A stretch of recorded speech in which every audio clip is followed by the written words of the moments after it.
Dan ingatlah ketika kami selamatkan kalian dari Fir'aun dan bala tentaranya, yasumunakum su'al adha, yang mereka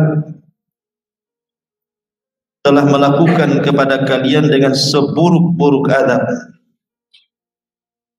Mereka menyembelih anak-anak laki kalian dan membiarkan anak-anak wanita kalian. Dan dalam yang demikian itu adalah bala ujian dari Rabb kalian yang Maha Agung. Dan ingatlah ketika kami belah untuk kalian lautan, maka kami selamatkan kalian dan kami tenggelamkan Fir'aun dan bala tentaranya dan kalian melihatnya. Baik.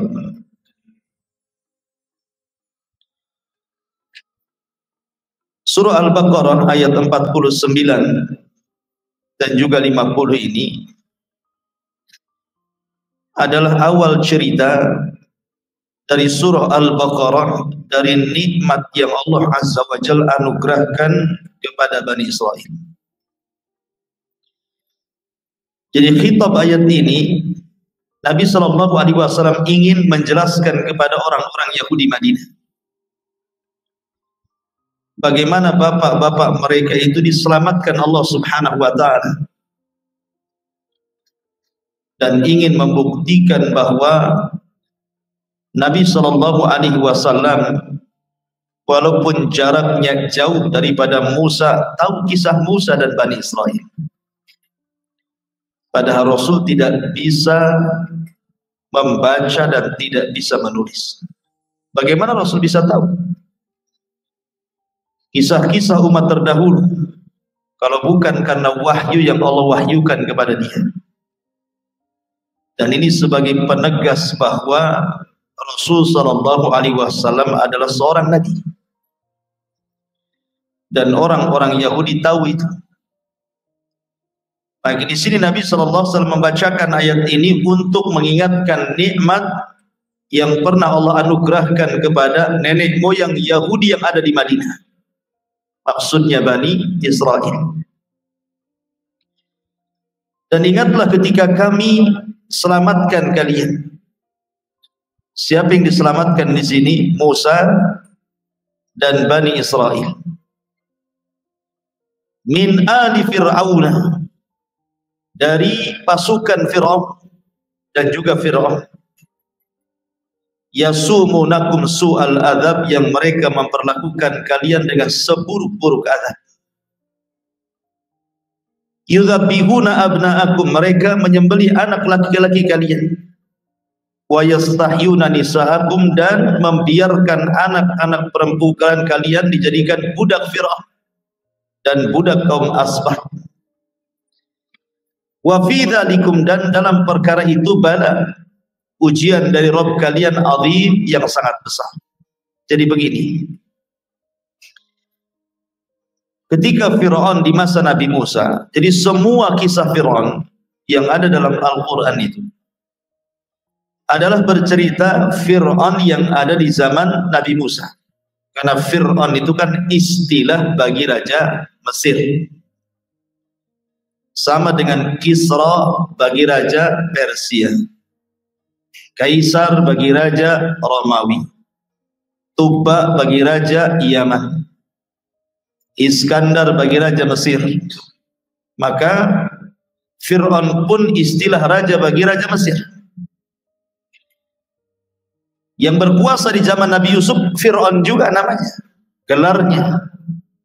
Tapi yang dimaksud Fir'aun di sini artinya Fir'aun di zaman Nabi Musa, yang terkenal dan kononnya yang ditemukan jasadnya di lautan dan sekarang dimumikan, kemudian dijadikan wisata di Mesir ya, dimuseumkan, itu orang bisa melihat jasadnya Fir'aun. Konon katanya itulah Ramsis yang kedua. Lah Fir'aun ini kisahnya diawali dari mimpi. Jadi Fir'aun ini bermimpi, mimpinya aneh. Jadi dalam mimpinya itu ada api, yang api ini berasal dari Palestina, terus bergerak sampai ke Mesir. Ketika api itu sampai di Mesir, membakar seluruh negara Mesir. Negara kekuasaan Fir'aun terbakar dengan api itu. Anehnya, api itu tidak melahap perkampungan Bani Israel, perkampungan Nabi Yusuf alaihi salatu wassalam. Dan mimpi itu bukan sekali dua kali, berkali-kali dengan mimpi yang sama. Maka namanya seorang raja pasti punya apa yang disebut dengan penasehat spiritual namanya, atau bahasa kasarnya dukun. Mesti penguasa punya dukun itu untuk mempertahankan kekuasaannya kan, yang dijadikan istisyar, petunjuk apa yang harus dilakukan. Maka paranormal, dukun-dukun, peramal-peramal di zaman Fir'aun ini sepakat, takwil mereka bahwa isyarat api yang berasal dari Palestina dan membakar seluruh perkampungan Fir'aun Mesir kecuali perkampungan Bani Israel, bahwa akan ada bayi yang lahir dari turunan Bani Israel yang akan menggoyang kekuasaan Fir'aun. Sejak itulah dibuat peraturan bahwa semua bayi laki-laki harus dibunuh. Maka setiap hari tentara mengepung perkampungan Bani Israel. Setiap ada yang bayi lahir, ditengok kelaminnya, perempuan atau laki-laki. Perempuan bantai. Setiap yang wanita yang hamil ditunggu kehamilannya, jangan sampai kecolongan. Ketika lahir dilihat kelaminnya, laki-laki bantai. Sampai akhirnya ukola Bani Israel, ukola orang-orang yang berakal dari lingkungan Fir'aun ini merasa khawatir. Karena bagaimanapun Mesir sangat berhajat dengan Bani Israel, karena Bani Israel ini diberikan kecerdasan masalah.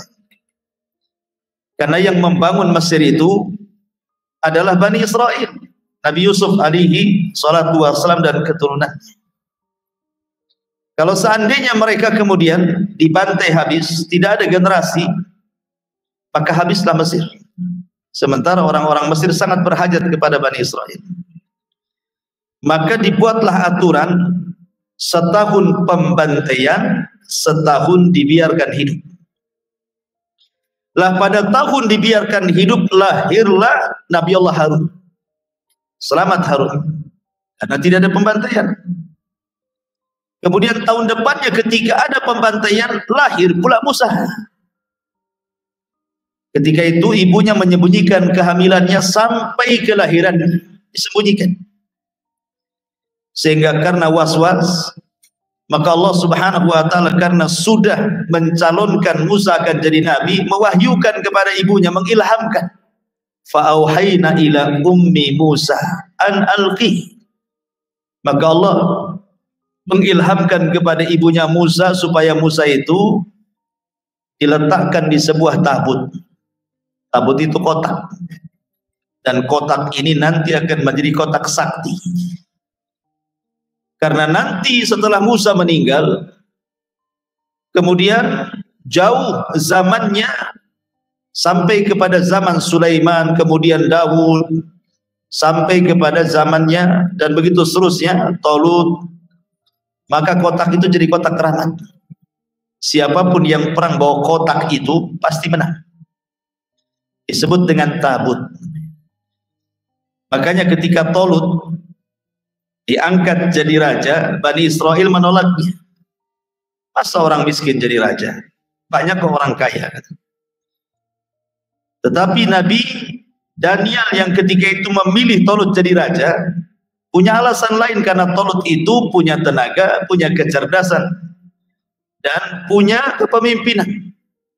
Cuman dia miskin.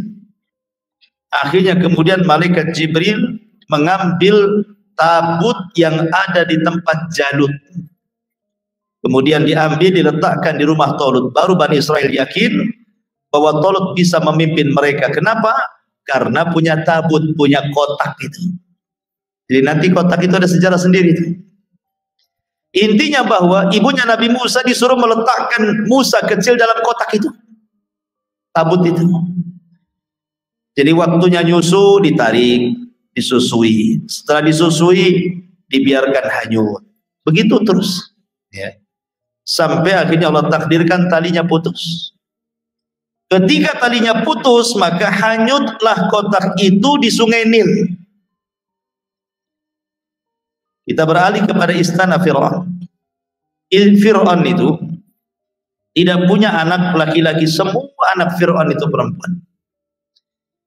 Dan dia punya istri yang sangat dicintainya, namanya Asia bintu Muzahim.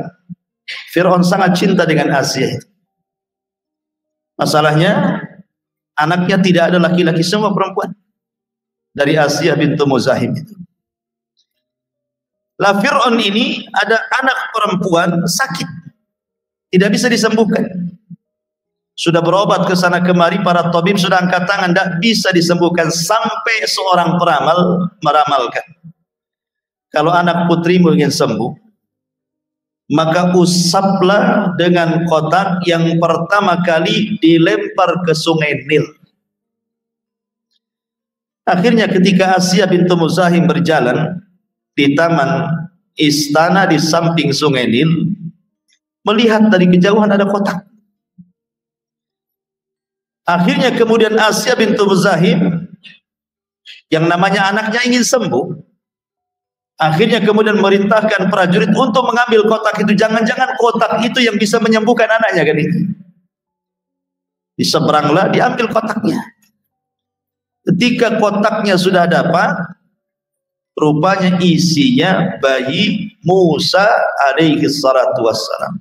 Dan Allah langsung berikan kasih sayang kepada hati Asia bintu Muzahim. Langsung jatuh cinta kepada bayi Musa ini. Akhirnya kemudian dalam kisah Israiliyat, diambil ludahnya Musa, diusapkan ke penyakit anak putri Fir'aun, kemudian sembuh. Lah ketika Fir'aun mengetahui ada bayi laki-laki, marah dia. Jangan-jangan bayi yang dimimpikan itu maksudnya adalah bayi yang dalam kotak itu. Maka Fir'aun pun hampir-hampir membunuhnya. Tetapi Asia bintu Muzahim melarang dan mengatakan, jangan kau bunuh dia. Boleh jadi dia adalah qurratu ainin liwana. Boleh jadi dia akan menjadi penyejuk mataku dan matamu. Dan kita bisa jadikan anak ini sebagai anak angkat kita.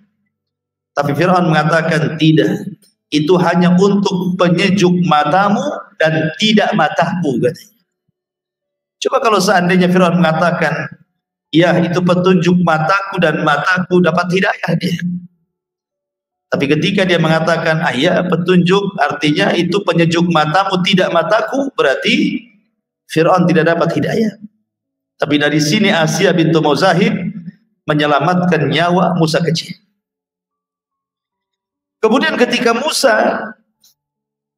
kemudian sudah di tangan Asia bintu Muzahim, masalahnya tidak mau menyusui. Wanita-wanita yang punya anak yang keluar air susunya itu tidak ada yang mau diminum oleh Musa kecil.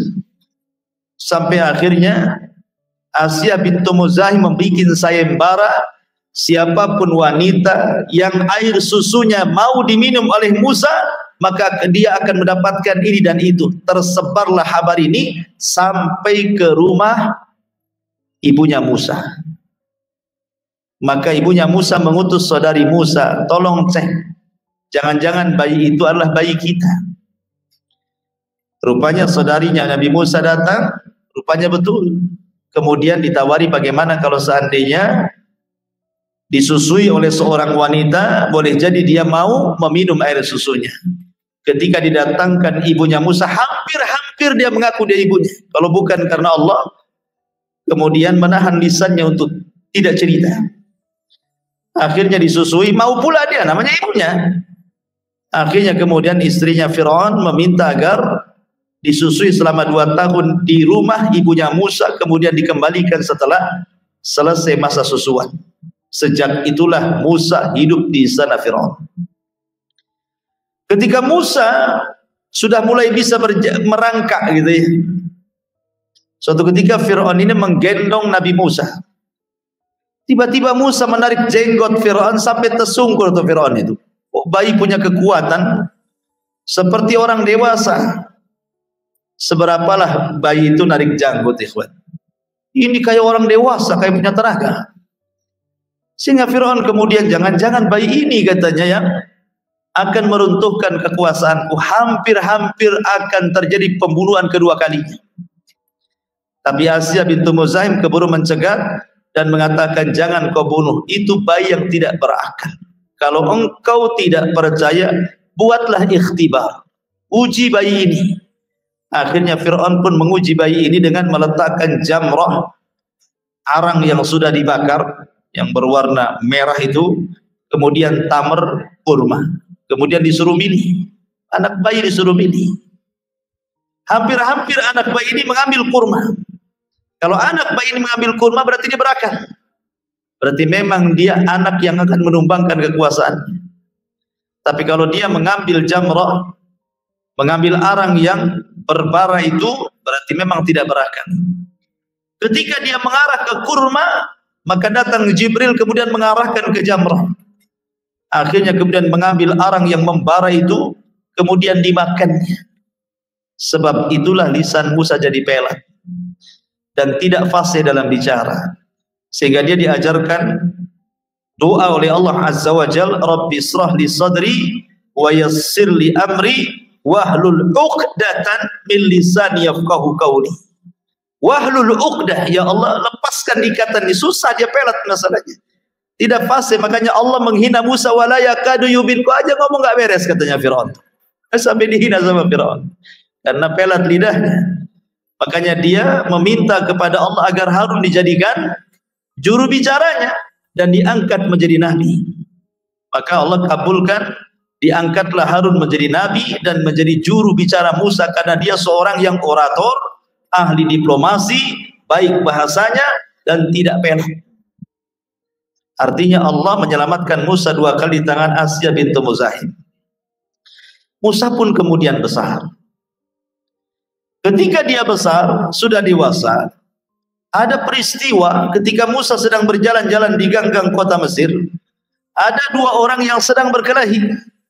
Yang satu keturunan Bani Israel, yang satu keturunan Asbat, keturunan kabilahnya Firaun. Musa memandang siapa yang salah, siapa yang benar. Rupanya kebenaran ada di pihak Bani Israel. Ditolonglah anak muda dari Bani Israel.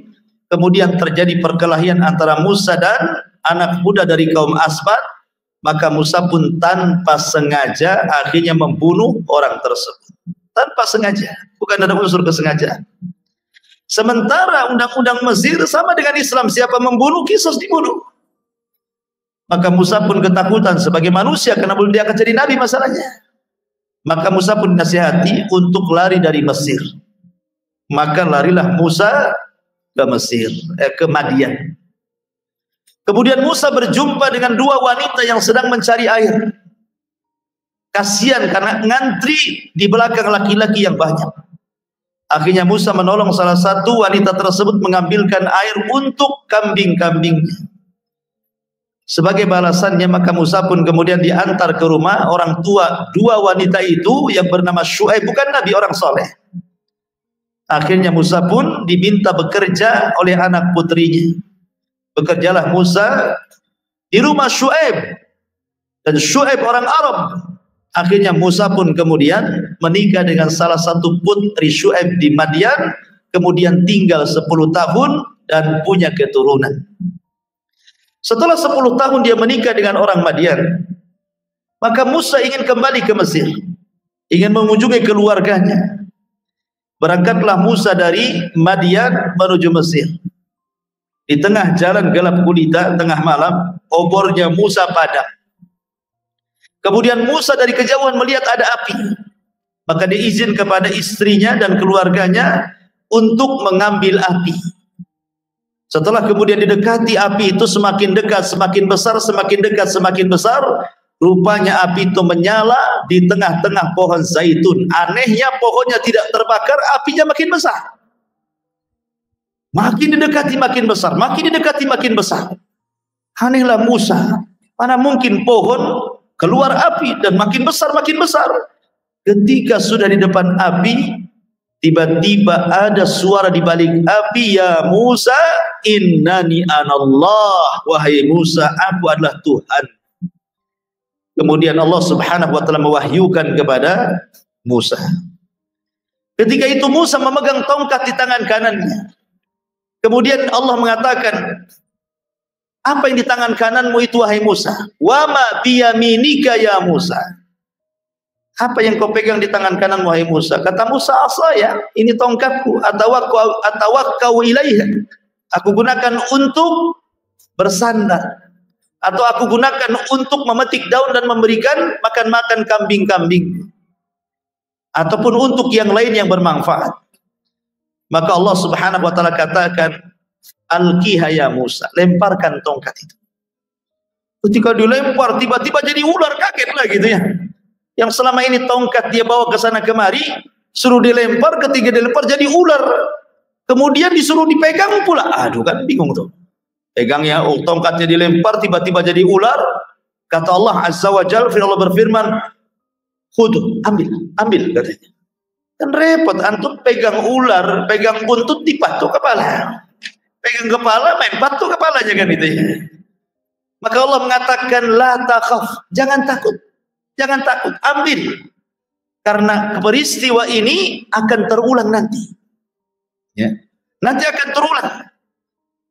Bahwa peristiwa ini akan terulang lagi masalahnya. Akhirnya diambil tongkat di ular itu, ketika dipegang buntutnya tiba-tiba kembali jadi tongkat. Kemudian Allah mengatakan, masukkan tangan wahai Musa ke pesak. Masukkan ke pesaknya. Ketika dikeluarkan tiba-tiba kayak baterai ada cahayanya. Tidak perlu lagi Musa pakai obor lagi ya. Cukup gini saja. Kalau antum ada cahaya di sini kan enak. Gitu ya. Apalagi cari kodok. Jadi, ma'asyiral muslimin yang dimuliakan Allah Azza wa Jalla, sejak itulah Musa diangkat menjadi nabi, menjadi rasul. Dan Allah menugaskan agar Musa cepat ke Mesir untuk berdakwah kepada Firaun. Pulanglah Musa ke Mesir.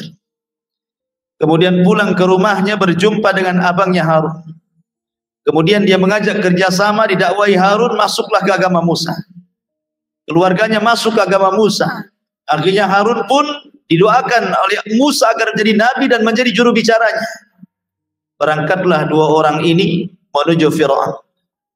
Wa qula lahu qawlan layyina. Wahai Musa, berdakwalah dengan cara yang lembut kepada Firaun. Mudah-mudahan dia sadar. Datanglah Musa kepada Firaun. Ketika sampai di sana Firaun tentu kenal siapa Musa. Namanya anak angkatnya, sudah lama hidup di istana. Ketika Musa mengajak Firaun ke dalam tauhid, Firaun malah istihza, mengolok-olok Nabi Musa. Kemudian mengingatkan dosa dia sewaktu dia pergi dari Mesir sudah membunuh orang yang tidak bersalah. Katanya Firaun. Tapi Musa membalik.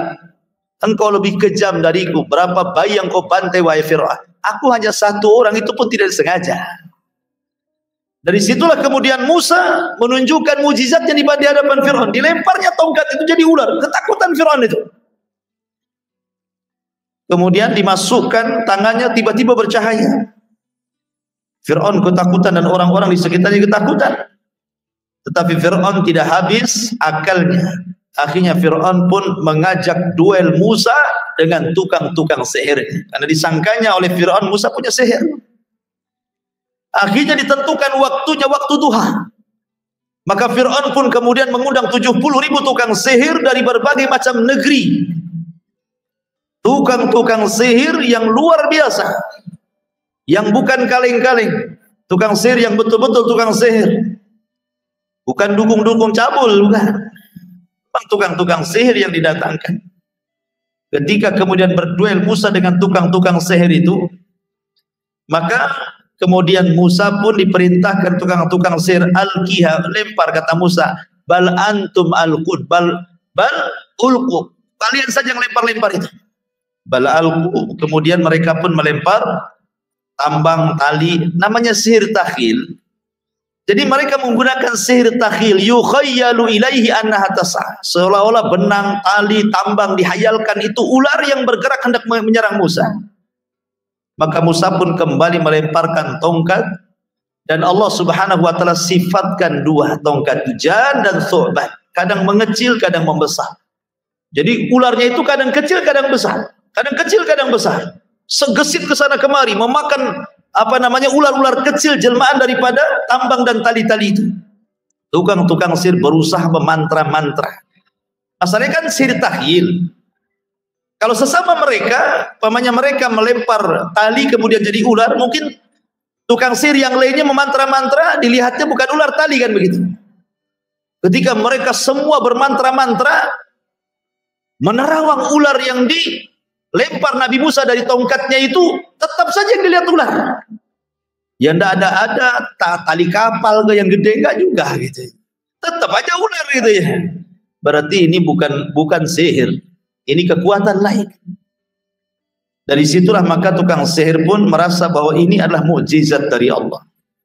Akhirnya mereka tobat semuanya. Mereka sujud. Kemudian Fir'aun marah dan mengatakan, amantum qabla an adana lakum. Kalian kok beriman sebelum aku izinkan? Enak kali kalian gitu. Iman aja izin Fir'aun. Mereka mengatakan, iya, karena yang di hadapan kita adalah kebenaran. Akhirnya Fir'aun mengancam untuk membunuh mereka. Dibantailah tukang-tukang sihir itu.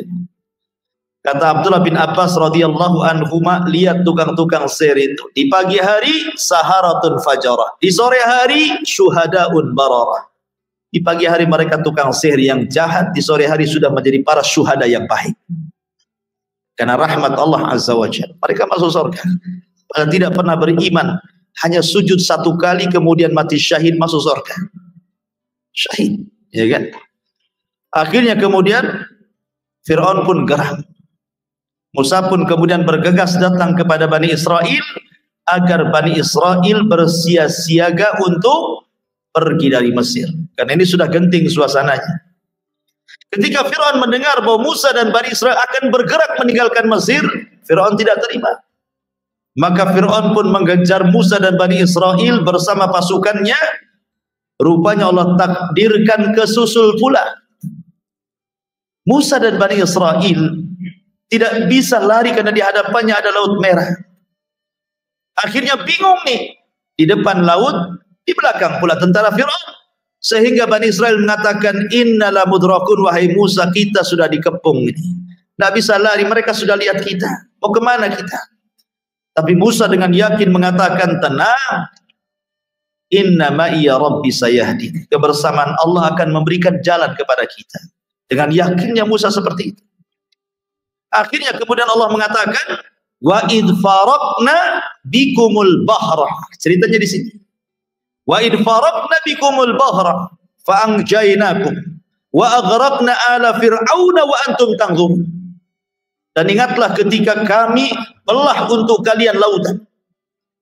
Dalam ayat yang lain, wadrib bi asakal bahra. Wahai Musa, pukulkan tongkatmu ke lautan itu. Tiba-tiba fanfalaqa. Tiba-tiba kemudian lautan itu terbelah menjadi 12 jalan. Karena Bani Israel itu terdiri dari 12 kabilah. Akhirnya masing-masing jalan dilalui masing-masing kabilah.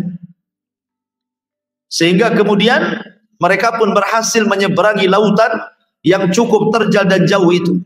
Fir'aun tidak tahu bahwa itu adalah ciptaan Allah, mukjizat Nabi Musa. Disangkanya jalan biasa. Diteroboslah oleh Fir'aun dan pasukannya.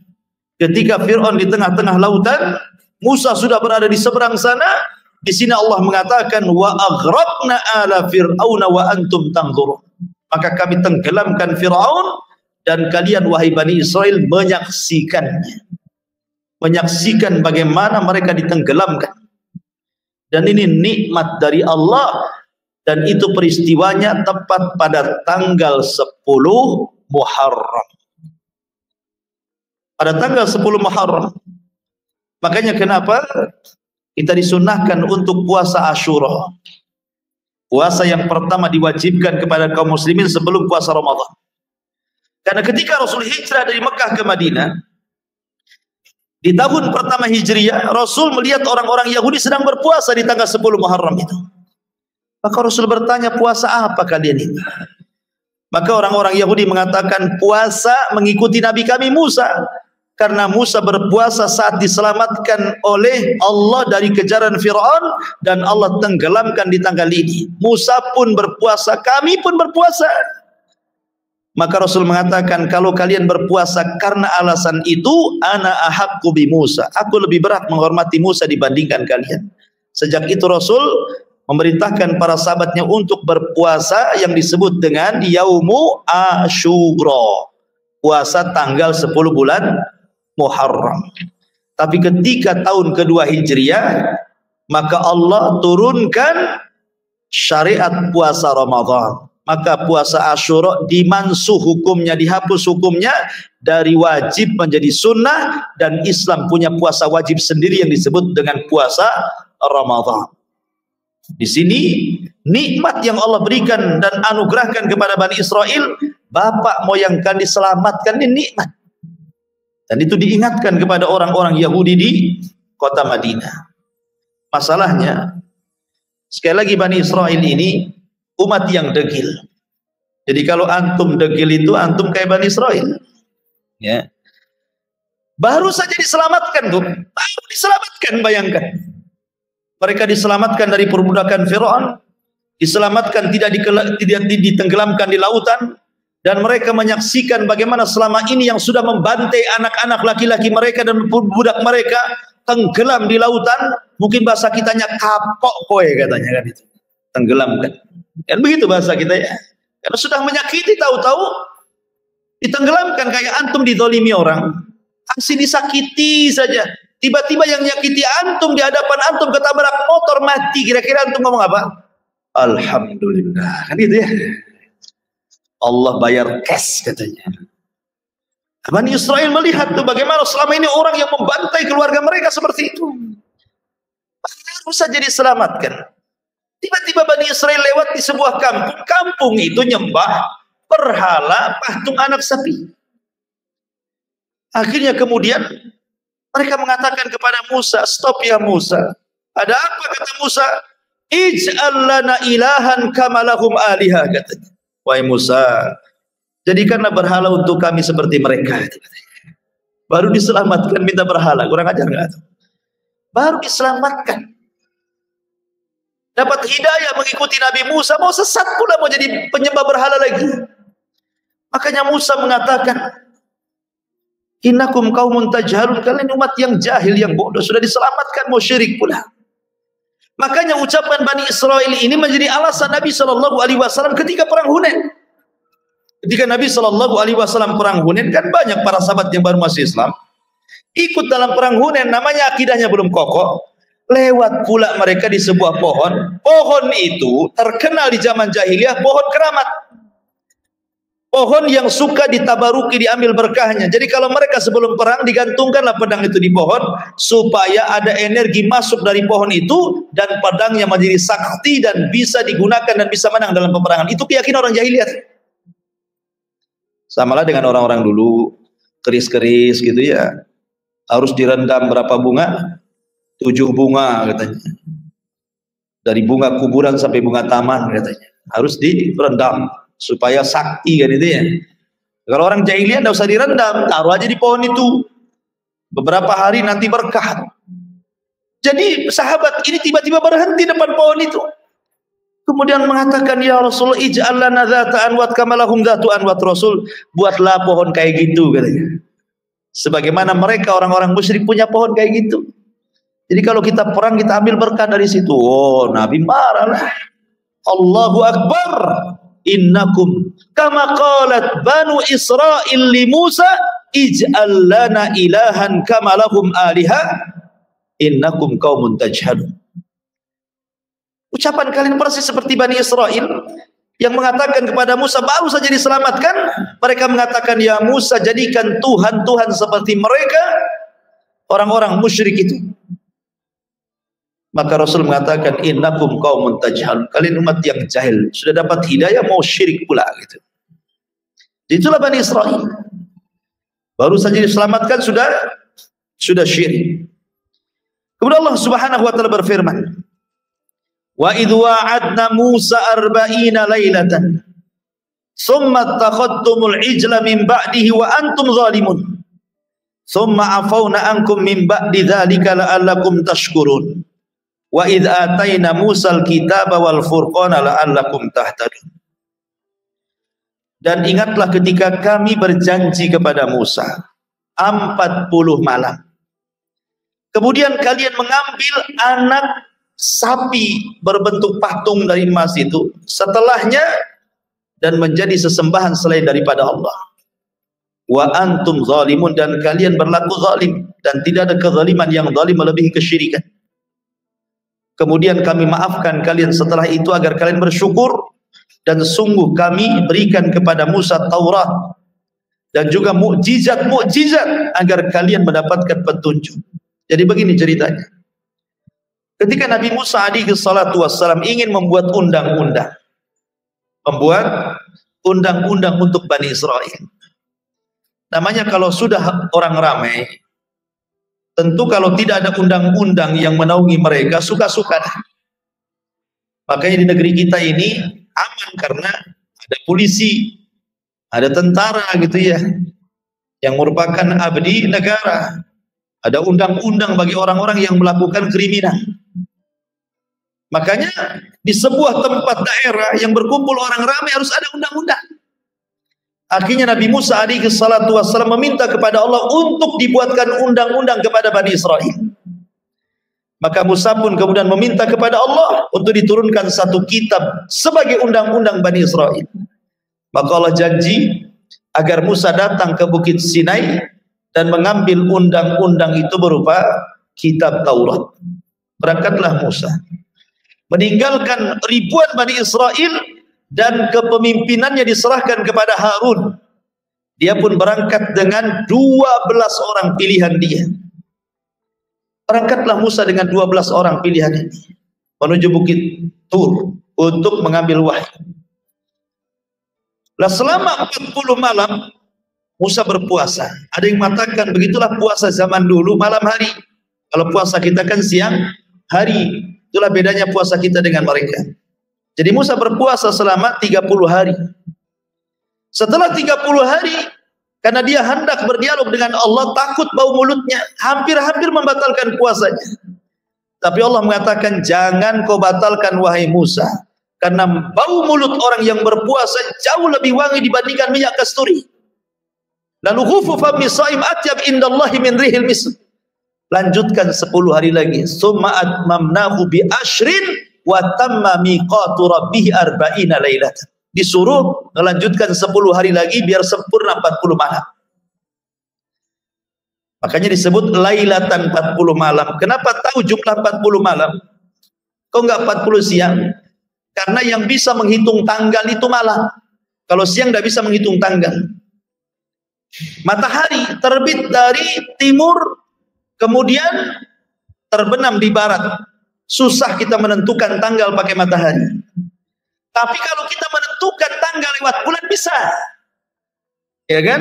Orang-orang tua dulu nggak kenal almanak, nggak kenal penanggalan, dia tengok bulan saja. Oh, tanggal 29 katanya. Tahu dia. Oh, ini awal bulan, tengah bulan, datang bulan katanya. Jadi orang-orang dulu tahu kan, tanpa ada penanggalan, cukup lewat nengok bulan saja orang sudah tahu. Makanya penanggalan dalam Islam itu disebut Qamariyah, bukan Syamsiyah. Qamariyah. Orang menentukan besok Ramadan bukan nengok matahari, nengok bulan. Matahari terbenam, bulan naik, dilihat waktu maghrib, hilalnya nampak atau tidak. Kalau nampak besok Ramadan, gitu ya. Jadi penentuan hari itu pakai bulan. Makanya disebut arba'ina lailatan, bukan arba'ina naharan. Ya kan? Menggunakan lailah 40 malam. Orang dulu kan nggak ada tanggalan, kok tahu angka 40 dari mana? Dari bulan tadi, melihat bulan. Ya kan, orang tua-tua dulu mana ada kenal almanak itu. Mereka hanya kenal bulan saja. Tengok bulan, belum gajian, kenapa? Masih muda katanya. Jadi intinya bahwa bulan itu yang menentukan penanggalan. Maka disebut qamariyah. Arba'ina lailah. Ketika Musa sudah mendapatkan mandat Taurat, dan Taurat itu kitabnya orang-orang Yahudi. Jadi Musa diberitahu oleh Allah Azza wa Jalla, sebaiknya kau segera pulang wahai Musa. Ada apa ya Rabb? Bani Israel sudah disimpangkan Samiri. Samiri sudah buat ulah, membuat patung anak sapi dari emas. 70.000 Bani Israel sudah murtad katanya. Ma'asyiral muslimin yang dimuliakan Allah Azza wa Jalla. Tinggalkan kisah Musa, kembali kepada kisah Harun yang memegang Bani Israel. Ketika Nabi Musa berangkat 40 malam, rupanya dimanfaatkan oleh orang namanya Samiri. Setiap umat itu ada munafiknya. Munafiknya di zaman Nabi Musa namanya Samiri. Munafiknya di zaman Nabi namanya Abdullah bin Ubay bin Salul. Samiri ini diberikan kelebihan oleh Allah, mampu melihat yang tidak bisa dilihat manusia. Jadi ketika Samiri ini bersama Nabi Musa menyeberang lautan, ya, pas di belakang Nabi Musa, Samiri melihat kok Nabi Musa bersama orang yang menunggang kuda berwarna putih, dan seolah-olah dia memerintahkan kepada Musa. Kalau memang dia bagian dari Bani Israel, harusnya Musa yang perintahkan dia. Kenapa pula dia merintahkan Nabi Musa? Langsung instingnya mengatakan jangan-jangan di Jibril. Akhirnya dia titeni, dia lihat gitu ya, kuda-kuda Jibril itu, setiap kudanya menginjak tanah langsung hijau. Setiap kudanya menginjak tanah langsung hijau, langsung tumbuh hijau. Makanya, dan ini tidak diperhatikan Bani Israel, kecuali dia saja. Akhirnya setiap pijakan kuda itu yang langsung tumbuh rumput gitu, diambil bekasnya, kemudian disimpan tuh. Kemudian berjalan sampai ke tempat tujuan. Ketika Musa tidak ada, Bani Israel itu kan merasa bersalah, karena ketika mereka meninggalkan Mesir, sebagian mereka ada yang mencuri emas, emasnya kaum Firaun. Sehingga mereka bertanya kepada Harun, bagaimana hukum emas yang kami bawa ini? Kata Harun dan Musa, haram, lemparkan itu. Jangan dibawa dalam safar kita, benda haram katanya. Dilemparkan emas-emas itu, karena dilemparkan, dikutip sama Samiri emas-emasnya. Dapatlah satu karung. Ya kan? Akhirnya kemudian ketika tidak ada Musa, emas yang dikutip, yang dilempar Bani Israel itu, akhirnya dicetak jadi patung anak sapi. Setelah jadi, tanah bekas pijakan kaki kuda itu dimasukkan ke dalam patung anak sapi. Tiba-tiba bersuara dia. Laku keluar, wah gitulah. Bahasa sapi gimana tuh yang paham tuh. Langsung bersuara. Bani Israel dikagetkan dengan suara sapi. Kok ada patung sapi kok bisa bersuara? Sementara dulu Bani Israel ketika di Mesir mereka menyembah patung anak sapi juga. Akhirnya mulailah memori kesyirikannya muncul lagi. Balik lagi mereka menyembah anak sapi. Kata Musa, kata Samiri, wahai Bani Israel, Musa ngapain jauh-jauh ke Bukit Tur nyari Tuhannya? Lo Tuhannya ada di sini katanya. Sembah Tuhannya. Musa ngapain jauh-jauh, Tuhannya di sini? Akhirnya Bani Israel terpecah, ada yang menyembah patung anak sapi. Harun berusaha untuk menghentikan mereka, malah diancam mau dibunuh. Dan sebagian mereka mengatakan kami tidak akan berhenti sampai Musa datang. Kalau kata Musa enggak, maka kami tidak akan menyembah. Kalau Musa mengatakan tidak, kami tetap menyembah. Dan Ibnu Katsir menyebutkan 70.000 yang menyembah patung anak sapi itu. Makanya ketika Musa datang dengan 12 orang itu. Ini masalahnya ada dua tempat yang menyimpang. Satu, orang-orang jahil menyimpang menyembah patung anak sapi. Orang-orang yang ikut Musa, orang-orang cerdas, orang pilihannya pun buat kurang ajar juga. Ketika Musa membawa Taurat, kemudian ditampakkan kepada mereka, apa kata mereka? Ya Musa, lan nu'mina laka hatta narallaha jahra. Hei Musa, kami tidak akan beriman kepadamu, kenabianmu, sampai kau perlihatkan Tuhanmu dengan kedua mata kami, katanya. Yang ini kurang ajar, yang sana kurang ajar. Bani Israel ini memang. Yang pilihannya juga sama. Orang jahilnya juga sama. Bani Israel. Akhirnya Allah kirim halilintar, mati semua. Tetapi Allah hidupkan kembali, nikmat Allah, dari mati hidup lagi. Ya. Sementara di sana, di tempat lain, orang-orang jahilnya menyembah patung Samiri. Datang Musa marah kepada Harun, panggilnya Samiri. Akhirnya Musa mengusir Samiri, Kemudian setelah itu Musa pun menghukum Bani Israel atas hukum Taurat dengan cara apa? Saling membunuh. Nabi Harun alaihi salatu wassalam disebut dalam beberapa riwayat, dalam hadis-hadis Nabi sallallahu alaihi wasallam yang sahih. Di antaranya disebutkan dalam sebuah hadis yang dikeluarkan oleh Imam At-Tirmidzi dan juga An-Nasai. Dan hadis ini disahihkan oleh Syekh Nasiruddin Al-Albani rahimahullahu ta'ala, tentang kisah Hafsah. Jadi Hafsah ini suatu ketika mencela Safiyah, dan dua-duanya istri Nabi. Hafsah putri daripada Umar bin Khattab, tapi Safiyah ini adalah putri daripada seorang Yahudi, Huyai ibn Akhtab.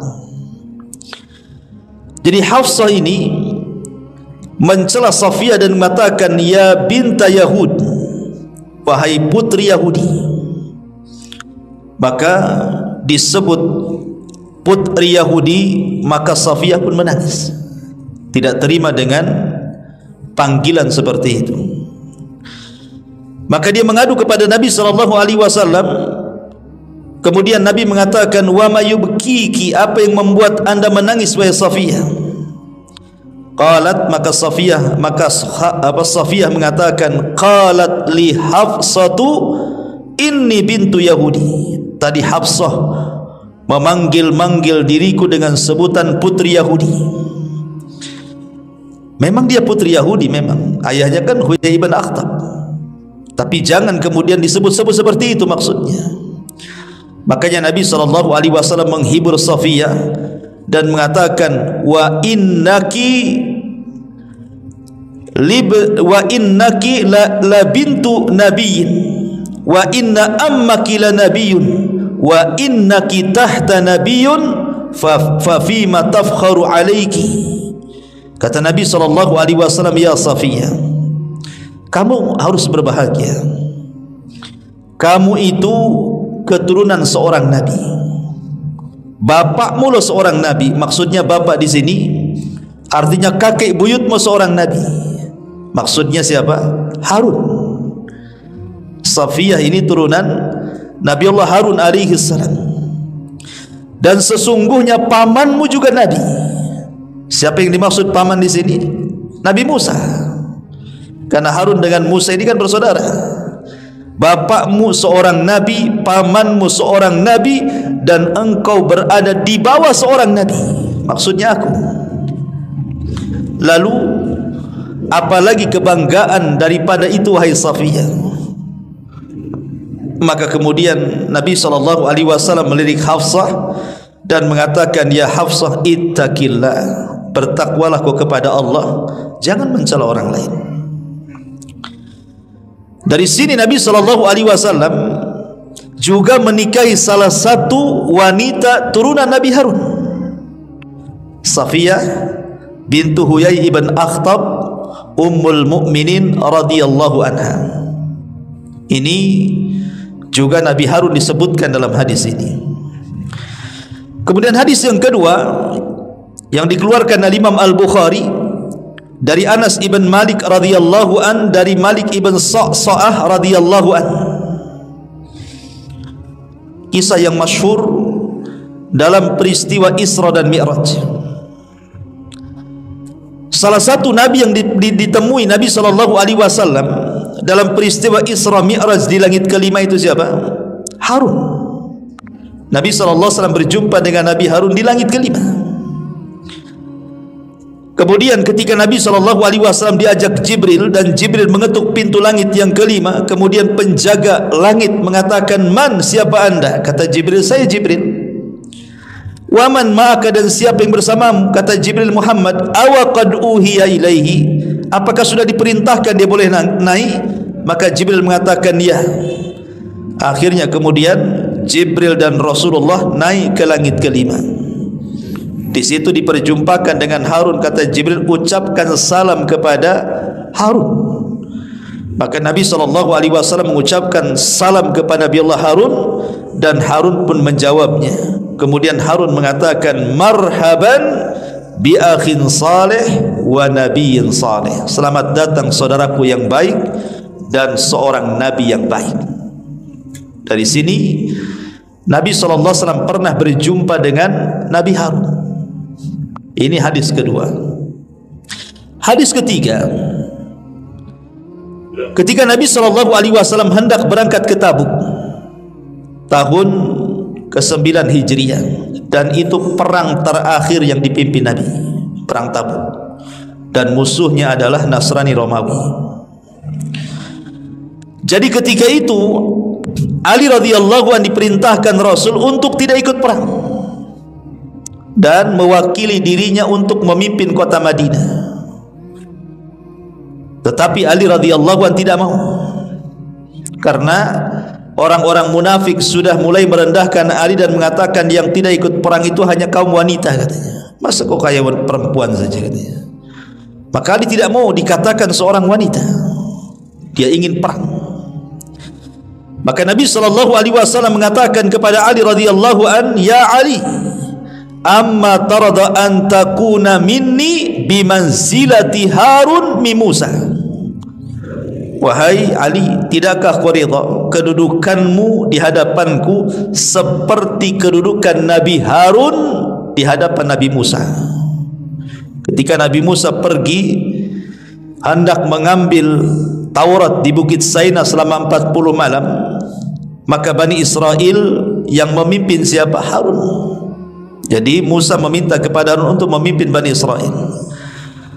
Lah sama Nabi SAW hendak berangkat ke Tabuk, Rasul meminta Ali untuk menggantikan dia di kota Madinah.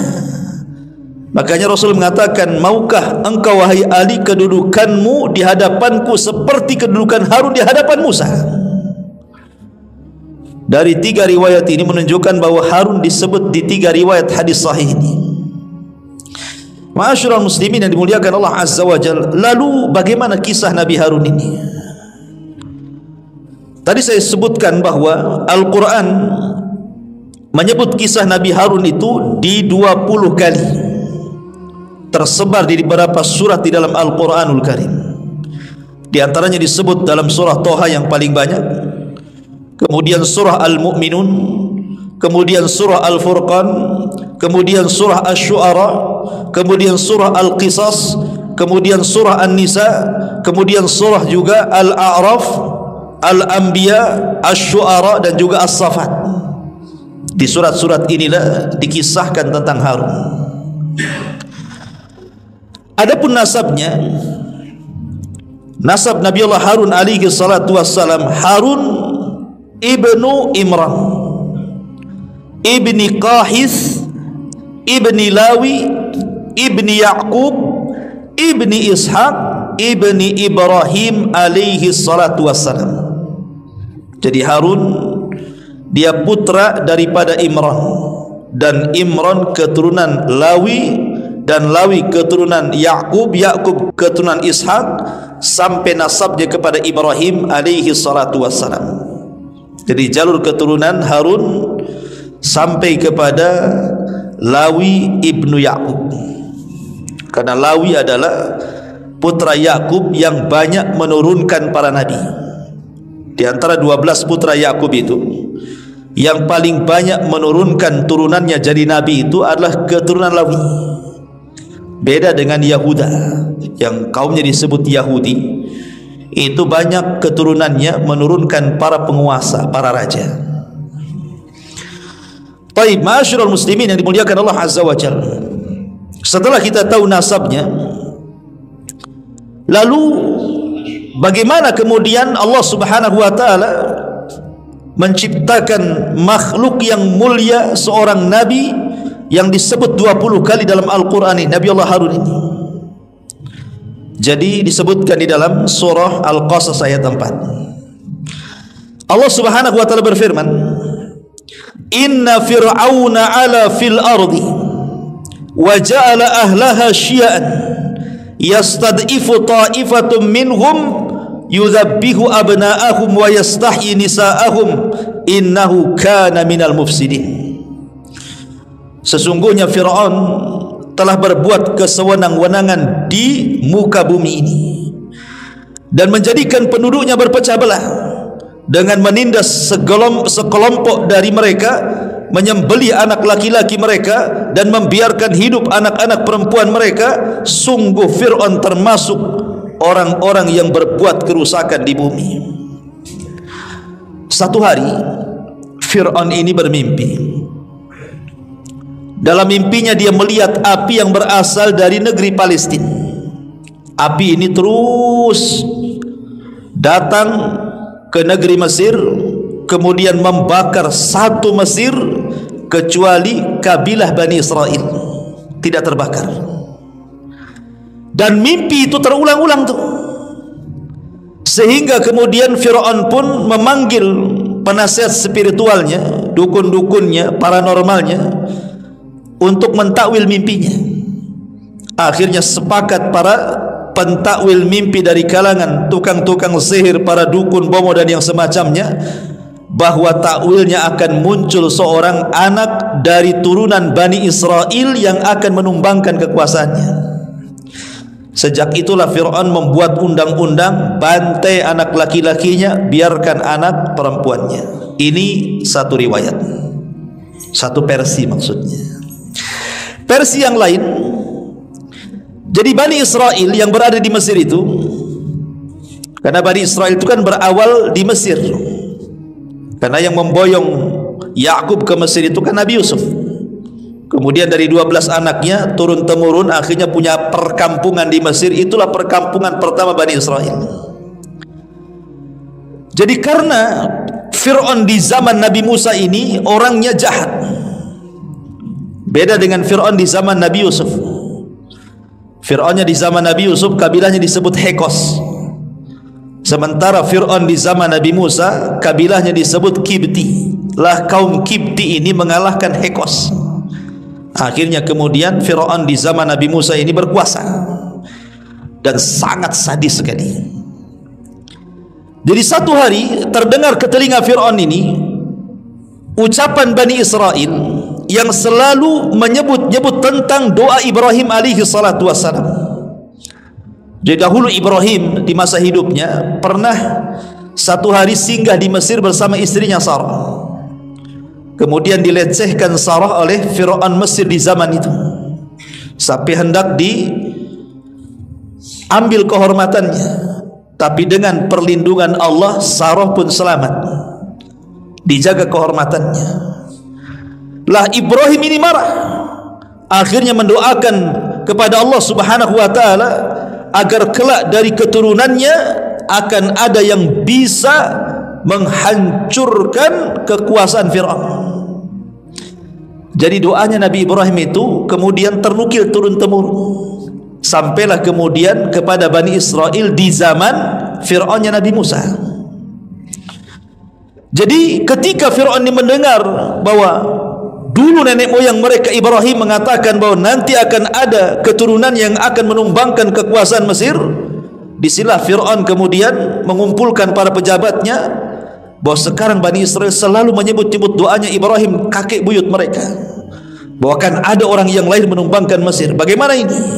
Akhirnya kemudian sepakat para pejabat pun membuat undang-undang pembantaian. Terjadilah pembantaian anak laki-laki dan membiarkan anak perempuan hidup-hidup. Ma'asyiral muslimin yang dimuliakan Allah Azza wa Jalla, masalahnya bagaimanapun kerajaan Mesir di zaman Fir'aun di zaman itu sangat berhajat kepada Bani Israel.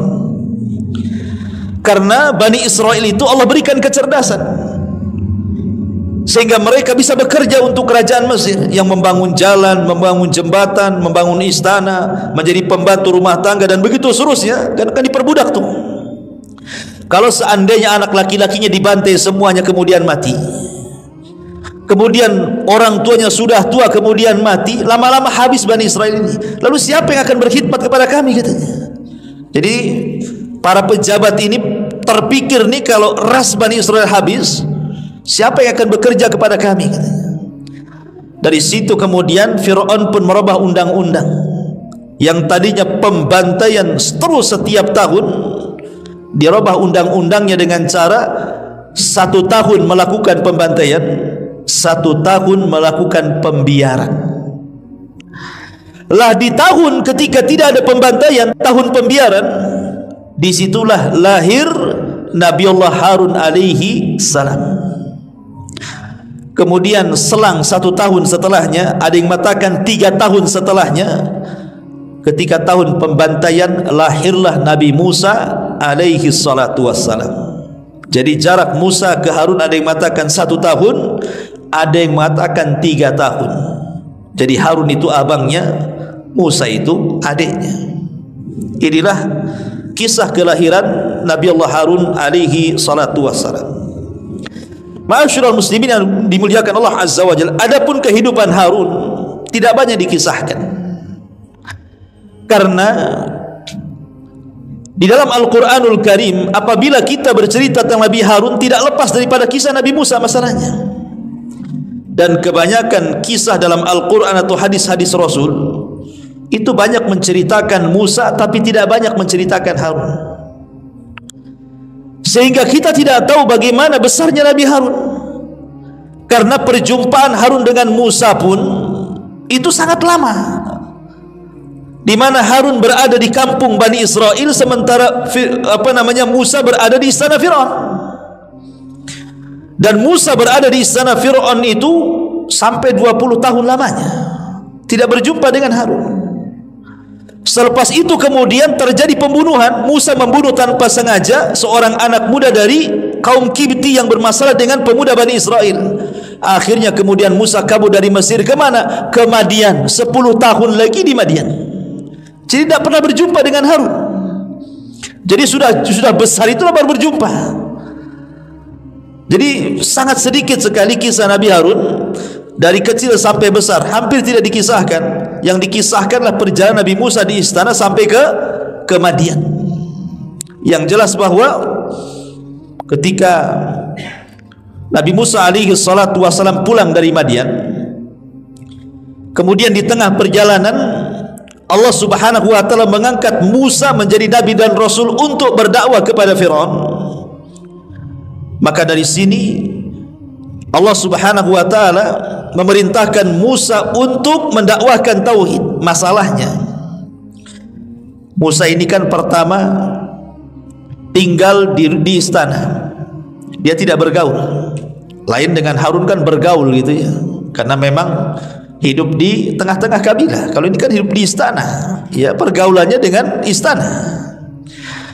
Kemudian pergi ke Madian, ke negeri Arab, sehingga bahasa yang biasa diucapkan oleh orang-orang Mesir itu agak susah. Musa itu tidak punya kefasihan di situ.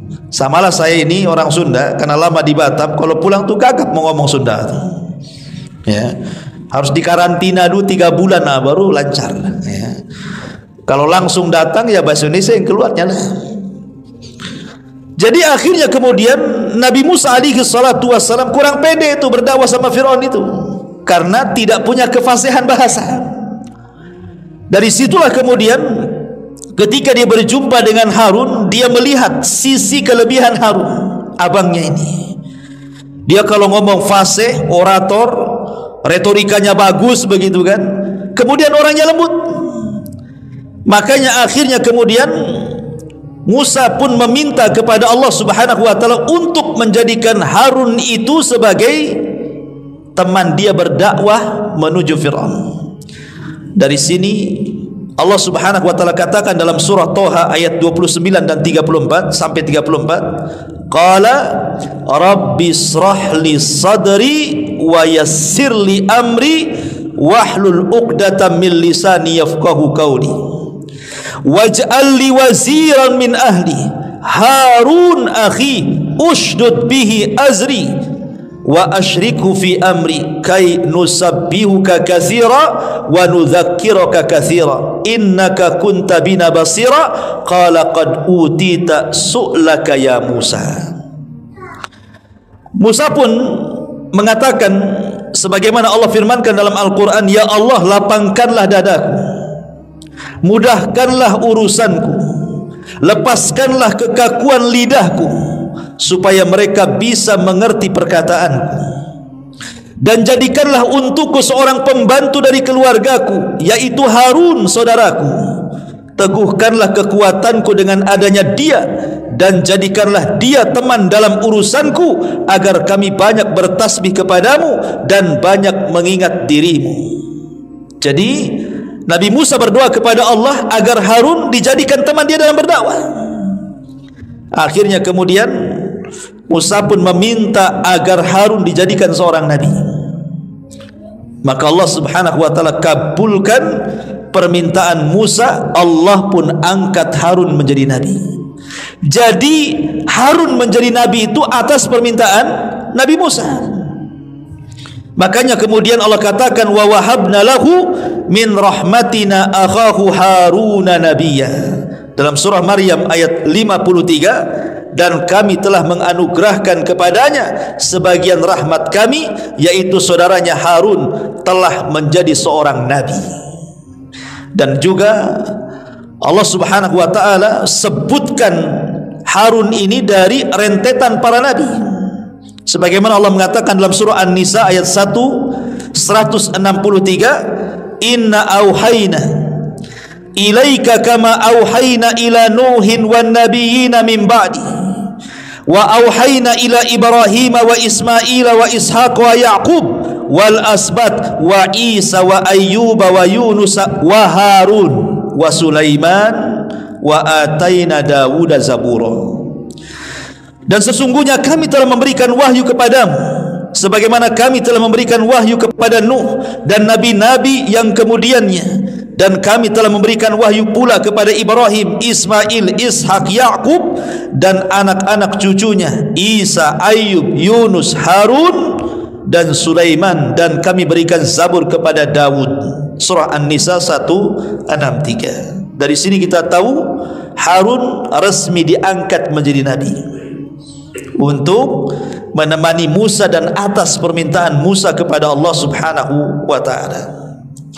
Ma'asyiral muslimin yang dimuliakan Allah Subhanahu wa taala, ketika betul-betul Harun alaihi salatu wassalam dibawa oleh Musa ke istana Firaun, kemudian keduanya berdakwah dengan kegigihan keduanya, tetapi Firaun ini memang Allah ciptakan, Allah takdirkan menolak dakwanya Nabi Musa.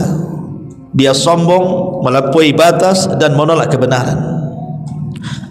Tetapi di sini ada faedah yang bagus sekali yang dikemukakan oleh Syekhul Islam Ibn Taimiyah rahimahullahu taala. Karena antara Musa dan Harun ini syakhsiyah yang berbeda. Jadi punya tipe karakter yang berbeda. Musa ini keras orangnya. Musa ini sangat keras orangnya. Harun pula sangat lembut pula orangnya.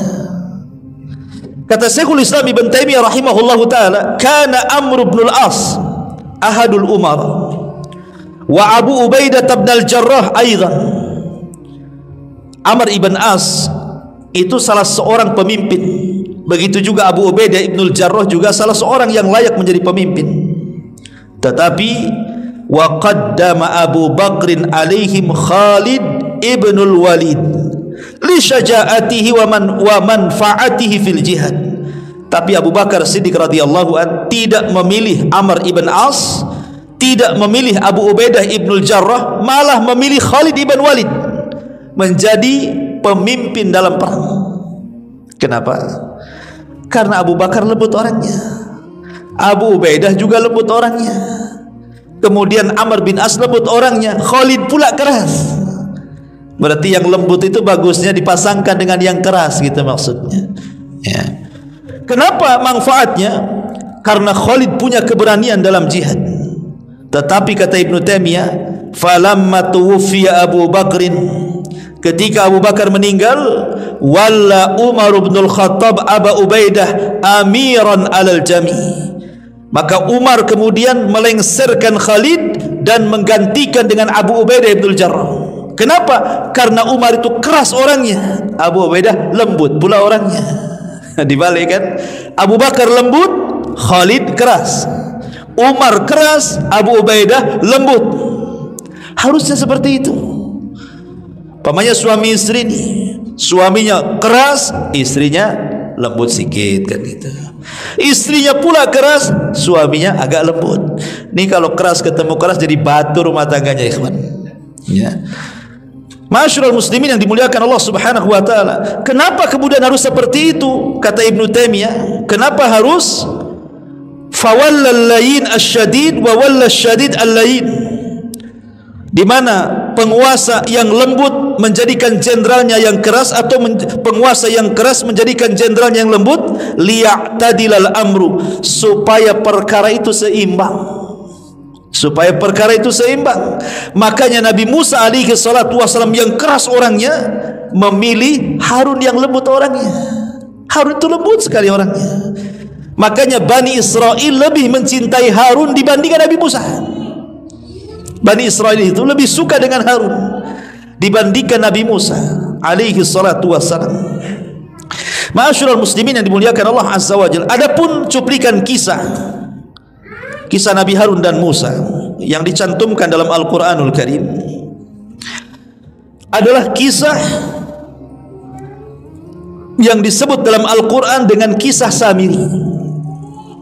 Disebutkan di beberapa ayat, salah satunya surah Al-A'raf ayat 150 sampai 151. Allah mengatakan, walamma raja'a Musa ila qaumihi ghadbanan asifah qala bi'sa ma khalaftumuni min ba'di a'ajiltum amra rabbikum wa alqal alwaha wa akhadha bi ra'si akhihi yajurruhu ilayhi qala ibna ummi innal qauma stad'afuni wa kadu yaqtulunani fala tushmit bi al-ada wa la taj'alni ma'al qaumi zalimin qala rabbi ighfirli wa li akhi wa adkhilna fi rahmatika wa anta arhamur rahimin.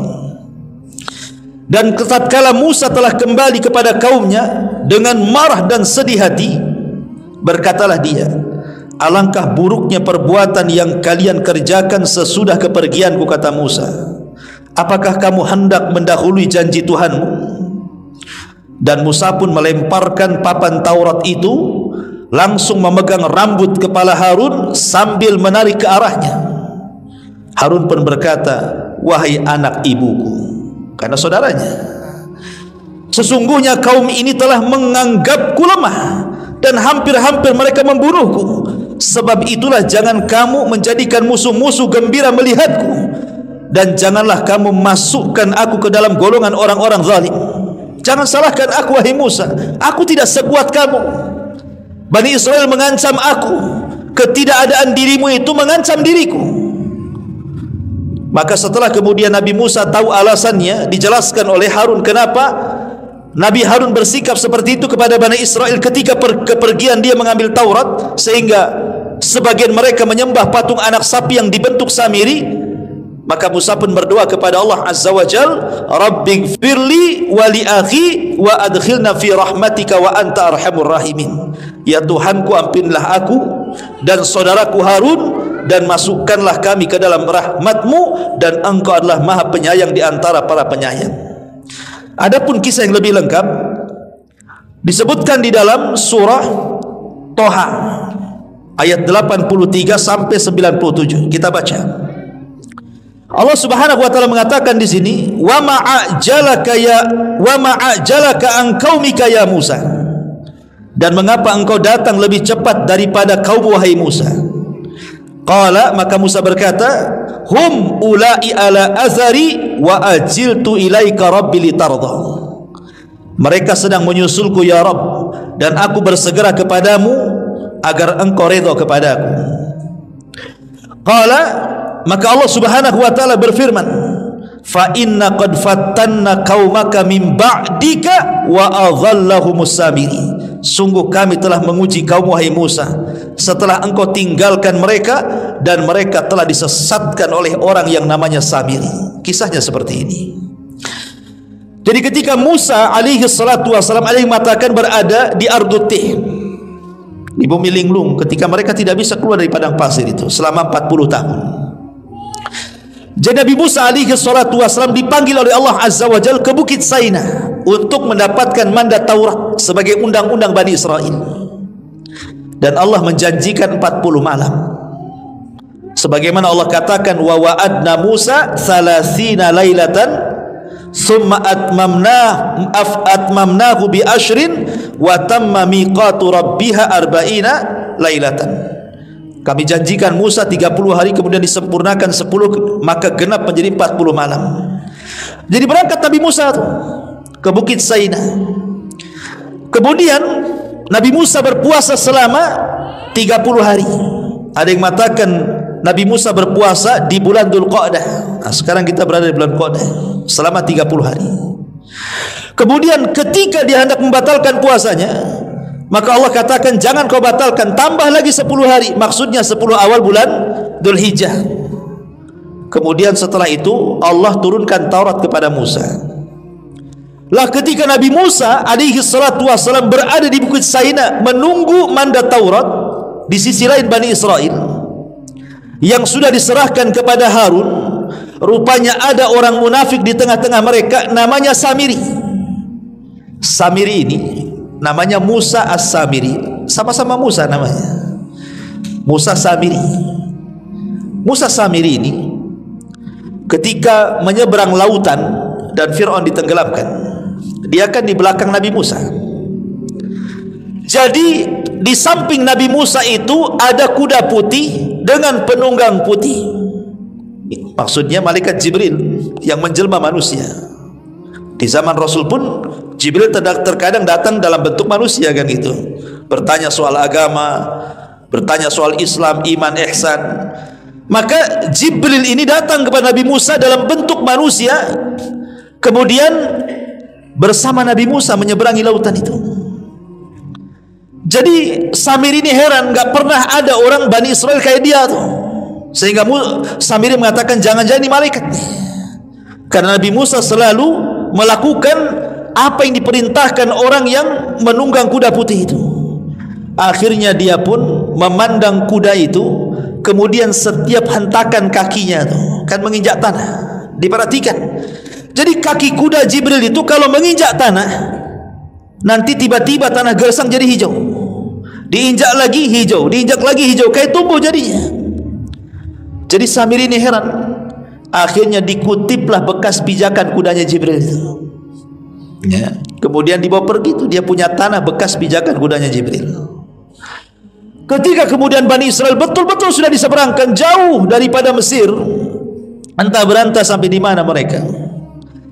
Jadi ketika di Ardutih ini, Bani Israel merasa bersalah karena mereka sudah mengambil emas-emasnya kaum Kibti, kaumnya Fir'aun itu. Jadi sebelum mereka pergi, mereka ada yang meminjam emas-emasnya kaum Kibti, dan mereka belum sempat mengembalikan, keburu pergi. Sementara dalam syariat di zaman itu tidak boleh dimanfaatkan, harus dibuang tuh, karena itu bukan milik dia. Akhirnya kemudian Samiri pun mengatakan, daripada kalian kemudian membuang emas-emas itu, kemarikan emas-emas itu, kita lempar sama-sama katanya. Akhirnya kemudian dikutiplah emas-emas kaum Bani Israel ini oleh Samiri. Rupanya diam-diam emas itu dikumpulkan, kemudian dicetak oleh Samiri dalam bentuk patung anak sapi. Jadilah patung anak sapi. Setelah jadi patung anak sapi, Samiri kan punya tanah bekas pijakan kaki kuda Jibril itu, dimasukkan tanah itu ke dalam patung itu. Subhanallah, tiba-tiba patung itu hidup. Makanya Allah bahasakan lahu khuar, tiba-tiba bersuara. Tapi tidak hidup seutuhnya, hanya bersuara saja.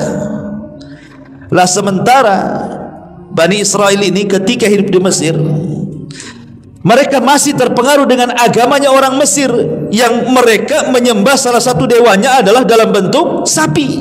Mereka menyembah sapi.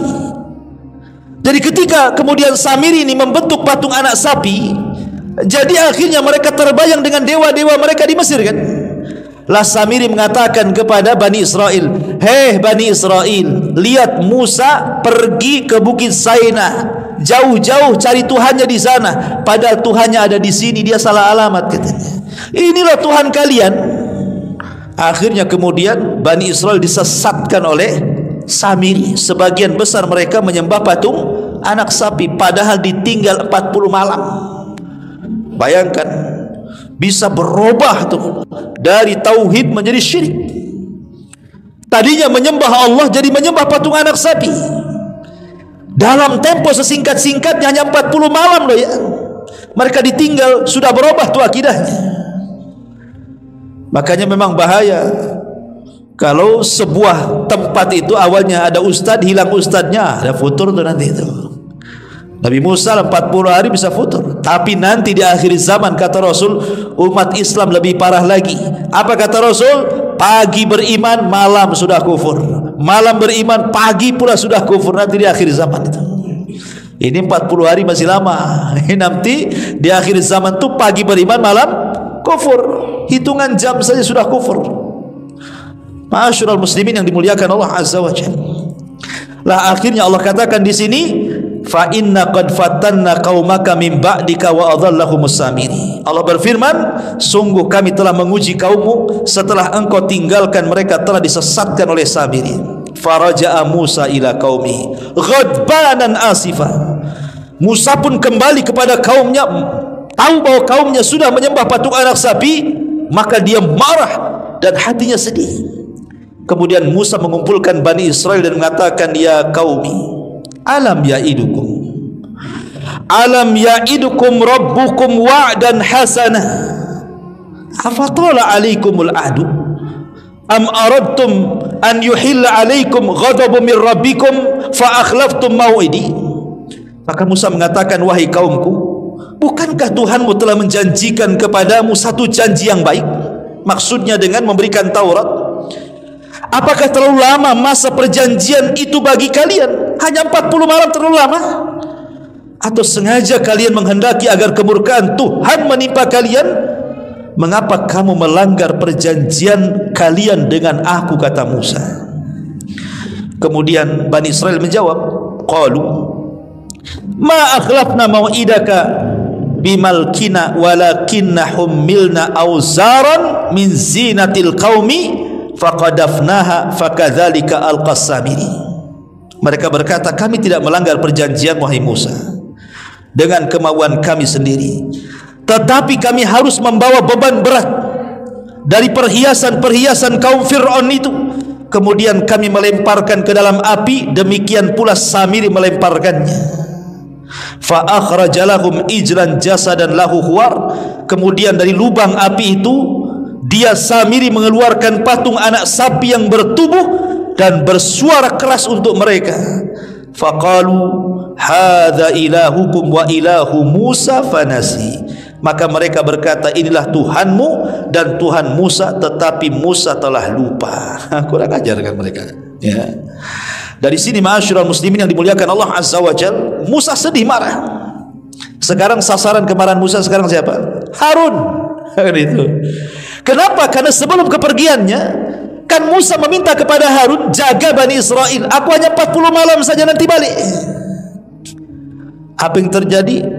Dipanggil Harun, kemudian ditanya. Harun ditanya oleh Nabi Musa alaihi salatu wassalam.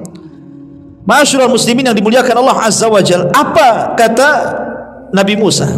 Qala ya Harun, ma mana'aka id ra'aitahum dhallu. Wahai Harun, apa yang menghalangi kamu ketika engkau melihat mereka telah sesat? Ala tattabi'an afa asaita amri, sehingga engkau tidak mengikuti arahanku? Apakah engkau telah sengaja melanggar perintahku, sengaja membiarkan mereka menyembah patung anak sapi? Mana tanggung jawabmu? Subhanallah. Tadi dalam surah Al-A'raf dijelaskan, saking emosinya marah, dijambak kepalanya, dijambak janggutnya, ditarik ke depan. Bayangkan tuh, Nabi Musa, ya, dijambak tuh kepala Harun. Harun kakaknya, bukan orang lain, abangnya dia. Tapi lihat bagaimana kerasnya Nabi Musa kan, sampai dijambak kepalanya, diambil janggutnya, dibawa ke depan gitu, sambil mengatakan, kenapa kau biarkan Bani Israel tersesat, katanya. Bayangkan dia. Tapi subhanallah, Harun ini tidak memancing emosi Nabi Musa. Dia coba melembutkan, karena dia orang yang lembut. Makanya dia mengatakan, ya ibna la ta'khud bilihiyati wala birasi. Wahai putra ibuku, kita ini sama-sama satu kandung. Janganlah engkau pegang janggutku, jangan pula kau pegang kepalaku, lepaslah. Usah dipegang kayak gini kan. Lepaskan. Ya. Jangan pegang rambutku, jangan pegang janggutku. Inni khasyitu an taqula farraqtu baini wa baina bani Israil wa lam tarqub qawli. Aku khawatir engkau akan berkata kepadaku, engkau telah memecah belah Bani Israel dan engkau tidak melihat amanatku. Artinya bahwa Harun tidak bersalah. Maka disebutkan dalam surah Al-A'raf tadi, aku ini lemah tidak sekuat kamu. Mereka mengancam akan membunuhku, bisa apa aku? Ya aku biarkan sajalah. Yang penting mereka tidak berpecah, mereka bersatu menunggu kau datang. Sengaja aku tenangkan mereka. Ya. Kalau aku keras, bisa saja mereka membunuhku. Habis aku terbunuh umpamanya, mereka bercerai-berai sementara kau tak ada. Maka aku hanya berusaha menenangkan mereka sampai kau datang. Biar kau lihat bagaimana kelakuan Bani Israel. Lihat bagaimana kelembutan Harun. Ya, dibandingkan Nabi Musa alaihi salatu wassalam. Kemudian Musa pun mulai mencari-cari beang kerok, ini siapa nih? Setelah kemudian dimaafkan Harun dan didoakan rahmat, maka Musa pun tahu bahwa dalangnya adalah Samiri. Panggil Samiri kemari. Dipanggillah Samiri. Kemudian Musa mengatakan, qala fama khatbuka ya Samiri. Samiri, apa yang mendorongmu berbuat demikian? Kenapa kau lakukan seperti ini, menyesatkan Bani Israel? Apa kata Samiri? Qala basartu bima lam yabsuru bihi faqabattu qabdatan min atharir rasul fanabattuha wa kadzalika sawwalat li nafsi. Samiri berkata, aku mengetahui sesuatu yang tidak mereka ketahui. Maksudnya dia melihat Jibril, orang-orang tidak tahu. Ya. Jadi aku mengambil segenggam tanah dari jejak Rasul, maksudnya jejak kakinya kuda Jibril tadi itu. Lalu aku melemparkan ke dalam api itu. Demikianlah nafsuku yang membujukku. Jadi ketika Nabi Musa mengatakan, apa yang mendorongmu melakukan itu? Hawa nafsuku, hai Musa, katanya. Dengan entengnya dia mengatakan, hawa nafsuku yang menyuruh aku melakukan ini, katanya. Tapi subhanallah, Nabi Musa tidak menghukum Samiri, tetapi menyuruh pergi. Sebagai balasannya, qala fadhhab fa innalaka fil hayati an taqula la misas. Musa berkata, pergilah kau wahai Samiri, jangan ada di sini. Sesungguhnya di dalam kehidupan di dunia ini engkau hanya dapat mengatakan janganlah menyentuh aku, dan engkau pasti mendapatkan hukuman yang telah dijanjikan di akhirat kelak. Wa innalaka mau'idan lan tukhlifahu. Wandur ila ilahika alladhi dhalta alaihi akifa lanuharriqannahu thumma lanasfiyannahu fil yammi nasfa. Maka Musa mengatakan, lihatlah Tuhanmu yang kau ciptakan itu, yang telah kau sembah itu, kami pasti akan membakarnya. Kemudian sungguh kami akan menghamburkannya, abunya ke dalam lautan, sehingga akan ditenggelamkan di tengah-tengah lautan. Maka Samiri pun dihukum, dia tidak akan didekati orang dan tidak bisa mendekati orang, hidup sendirian tersiksa. Sehingga karena tidak dijelaskan bagaimana wafatnya, adalah orang yang memprediksi orang belakangan bahwa Samiri adalah Dajjal. Samiri itu adalah Dajjal. Ya, tapi pendapat ini tidak benar. Samiri, Dajjal, nggak ada urusan. Ya, ma'asyiral muslimin yang dimuliakan Allah Azza wa Jalla. Intinya bahwa di sini Nabi Musa dengan Harun alaihi salatu wassalam ada hubung kait berlomba-lomba dalam memperbaiki Bani Israel. Cuman bedanya kalau Harun ini dengan kelembutannya mengajak manusia ke dalam tauhid, Musa pula dengan kerasnya selalu mengancam Bani Israel supaya imbang perkaranya. Adapun wafatnya dijelaskan. Jadi satu hari dijelaskan bahwa Allah Subhanahu wa taala mewahyukan kepada Musa lewat Jibril alaihi salatu wassalam bahwa Harun itu akan meninggal. Jadi Musa tahu nih Harun akan meninggal. Musa tahu duluan karena Allah mengutus Jibril untuk memberitahu Musa bahwa Harun akan meninggal. Jadi akhirnya Musa pun karena tahu Harun akan meninggal, Musa membawa Harun ke tempat yang sangat jauh dari Bani Israel, ke tempat yang tinggi di pegunungan. Kemudian Nabi Musa membawa ke tempat yang indah. Di situ ada rumah yang indah, di situ ada kasur yang indah. Pokoknya menyenangkan. Jadi Musa menyenangkan saudaranya Harun. Ketika sampai di tempat itu, Harun takjub dengan rumah, dengan kasur yang empuk yang indah, dengan pemandangan yang indah. Kemudian tiba-tiba Harun mengatakan kepada Musa, uhibbu an anama ala hadas sarir. Wahai Musa, izinkan aku, nampaknya aku ingin berbaring di kasur itu, kata. Boleh enggak? Maka Musa mengatakan, nim alaihi, tidurlah kau di situ. Faqala Harun mengatakan, inni akhafu an ya'tiya sahibul bait fayaghdab minni. Tapi masalahnya rumah siapa? Kalau aku tidur di sini, tiba-tiba datang pemilik rumah, kemudian dia marah kepada aku, apa yang harus aku katakan? Maka Musa mengatakan, la takhaf, jangan kau takut, tetap aku bersamamu di samping, tidur saja. Akhirnya kemudian Harun pun tidur, dan Allah takdirkan malakul maut datang, kemudian mencabut rohnya Harun di atas pembaringan. Kemudian rumah itu diangkat ke langit, kasur-kasurnya, tempat tidurnya Harun pun diangkat ke langit semuanya. Kemudian Musa pun duduk sendirian. Setelah itu Musa pergi menuju Bani Israel. Bani Israel bertanya, aina Harun? Di mana Harun? Tadi berangkat berdua, kok datang sendiri pula? Di mana Harun? Maka Musa mengatakan, Allah sudah mengambilnya. Marah Bani Israel, menuduh bahwa Musa membunuh Harun. Karena sekali lagi Bani Israel itu lebih cinta kepada Harun dibandingkan Musa, kan itu. Ketika kehilangan Harun, marah Bani Israel, kok membunuhnya ya, katanya. Kata Musa, aku tidak membunuhnya. Maka khawatir Bani Israel menuduh dia seorang pembunuh. Maka Musa pun berdoa kepada Allah Subhanahu wa taala. Setelah berwudu kemudian salat 2 rakaat, dia menegak tangannya kemudian mengatakan kepada Allah, ya Rabb, buktikan bahwa Harun itu sudah meninggal dan aku tidak membunuhnya. Maka Allah turunkan kembali Harun dalam kondisi sudah meninggal di atas kasur itu. Turun dari langit itu. Kemudian disaksikan Bani Israel bahwa Harun betul-betul meninggal. Akhirnya percaya Bani Israel bahwa Musa tidak membunuhnya, tapi Allah menghendaki bahwa Harun memang sudah waktunya dijemput ajalnya.